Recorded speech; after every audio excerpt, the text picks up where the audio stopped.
Welcome. In this video we're going to learn how to work with lists in recursive algorithms but using indices instead of slices in order to be more efficient. So we've already seen the general behavior and general pattern on how to treat each element of the list.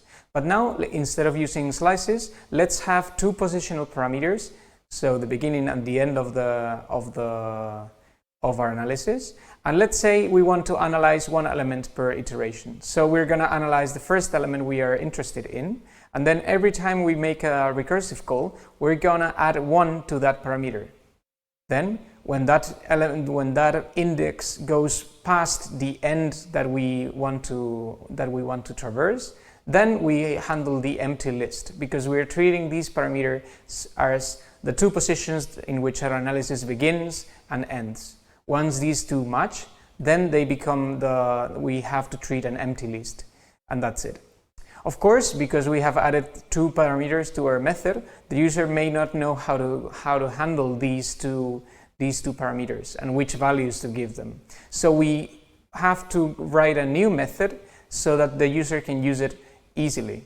So we can have here the default parameters of the two arguments, in this case from the beginning to the end of the list. And if we do so, the user can call this method and the recursive analysis will occur fully here. This is more efficient than you doing chopping the list every time with slices, because we just modify an index here and we just copy over the list every time without making an actual copy in memory, but just copying the reference to it. Of course, instead of doing bottom-up traversal, we can always do a top-down traversal, and we can choose to remove these the ending element and replace it with a check to the length of the list. In this case, we only need to supply the beginning of the analysis. So in this case, we start in index 0, and instead of comparing to the end, we compare it to the length of the list minus 1. In that case, that's the base case. We treat the empty list, and otherwise we treat the element handled by that position and advance that position by 1. As I was alluding to before, we can always use a top-down approach if we want, with 1 or 2 parameters. In this case, we're choosing to do it with 1 parameter until we reach the beginning of the list, so we're analyzing the full list.